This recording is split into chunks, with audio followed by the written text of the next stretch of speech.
Durante o Encontro de Ideias, evento promovido pela DVB e Federação das Indústrias de Santa Catarina, entrevistamos o economista e diplomata Marcos Troirro, que fez uma avaliação sobre o mercado mundial no atual cenário que vivenciamos.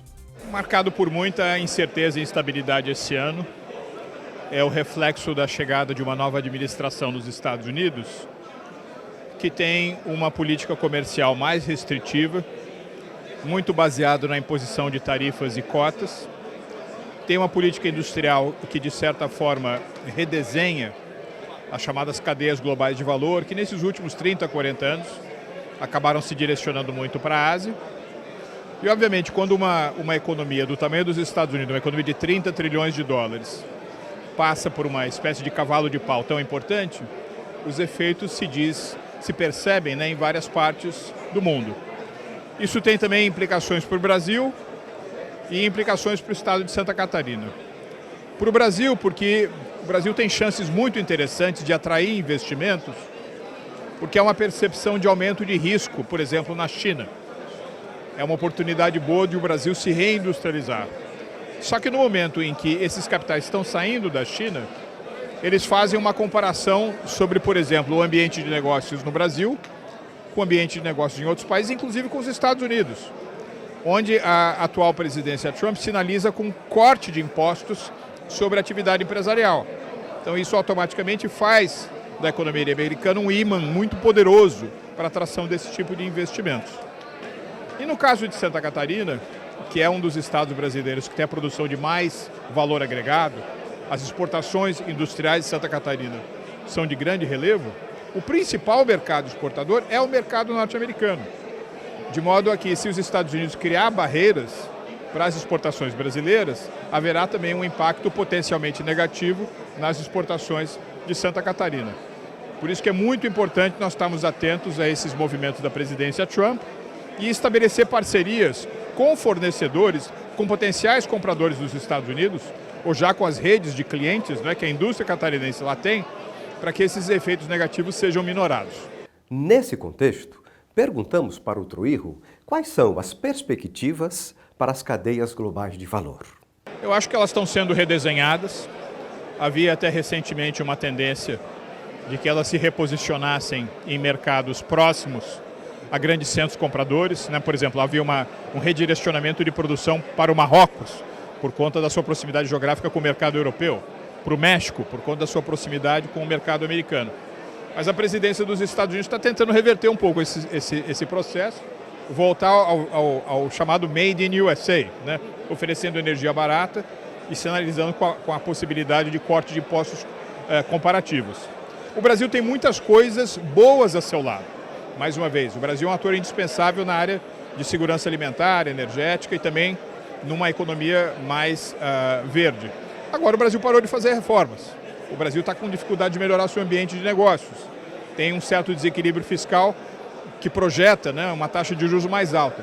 Então, o Brasil é um pouco aquele ator que fica num cabo de guerra entre o risco e a oportunidade. Sobre a dimensão econômica dos Estados Unidos, Troirro reforçou a importância estratégica do mercado americano. Hoje o produto interno bruto americano é de 30 trilhões de dólares, né? É interessante você comparar, por exemplo, a trajetória de crescimento da economia chinesa com a trajetória de crescimento da economia dos Estados Unidos. Até o ano de 2019, né, se você pegar apenas esse século, de 2001 a 2019, a diferença entre os Estados Unidos e a China vinha se fechando. Muita gente até achava que a China ia ultrapassar os Estados Unidos agora em 2026.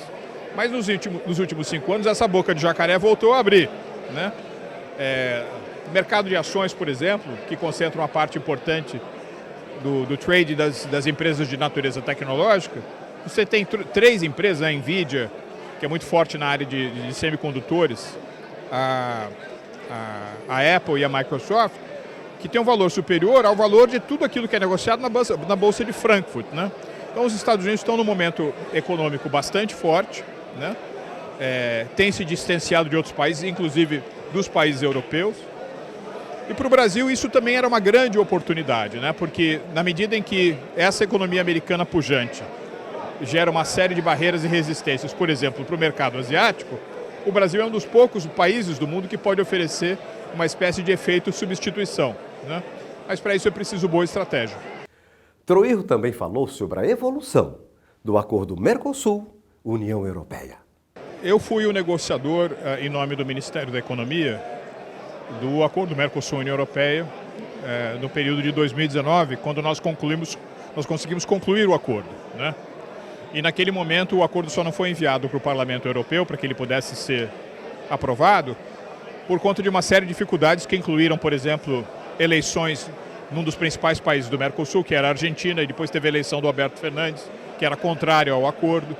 Você teve toda aquela crítica ao Brasil por conta de proteção ambiental, na minha opinião uma crítica indevida, que era uma crítica emitida sobretudo por protecionistas franceses, né?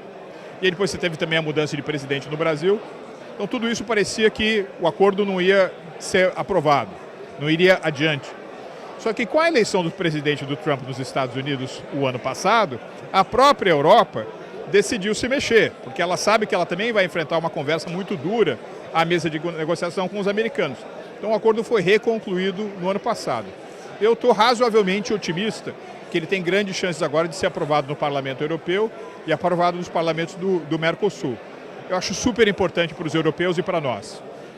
Afinal de contas, a União Europeia representa um mercado de mais de 400 milhões de pessoas, de alta renda. A União Europeia é uma importante fonte de investimento estrangeiro direto para as economias do Mercosul. E com essa parceria, num mundo que está se fragmentando do ponto de vista comercial, ambas as regiões podem ter uma fonte segura de segurança energética, segurança alimentar, de elementos para a transição para uma economia de mais baixo carbono, né? Diversificação industrial. Acho tudo isso bastante interessante, de modo que eu torço muito para que ocorra a viabilização plena do acordo Mercosul-União Europeia, que ele possa entrar em vigor.